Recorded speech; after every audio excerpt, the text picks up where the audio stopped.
Mahigit 300,000 pisong halaga ng shabu ang nasabat sa Bayambang PNP sa isinagawang drug buy-bust operation sa barangay Nasian Sur, Bayambang, Pangasinan.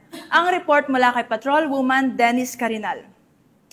Estado ng street-level individual sa ikinasang drug buy-bust operation ng Bayambang PNP at sa maigting na pagkikipagtulungan ng PDRO-1 sa Purok 4 Barangay Nasian Sur, Bayambang, Pangasinan, ito lamang June 11, 2025. Kinilala ni Police Lieutenant Colonel Romel P. Bagsik, hepe ng Bayambang PNP, ang sospek na si alias Sam, residente ng Barangay Apaya, Malasiki, Pangasinan. Sa naturang operasyon, nakumpiska mula sa sospek ang 11 heated transparent plastic sachet na naglaman ng white crystalline na inihinalang shabu na tinatagang humigit kumulang 53 grams na may halagang 360,400 pesos, 1 piece 500 buy-bust money, 1 piece 500 bodol money, 1 piece plastic toter, 1 plastic straw, 2 pieces lighter, 2 pieces aluminum foil, 1 Realme cellphone, 1 black motopus motorcycle.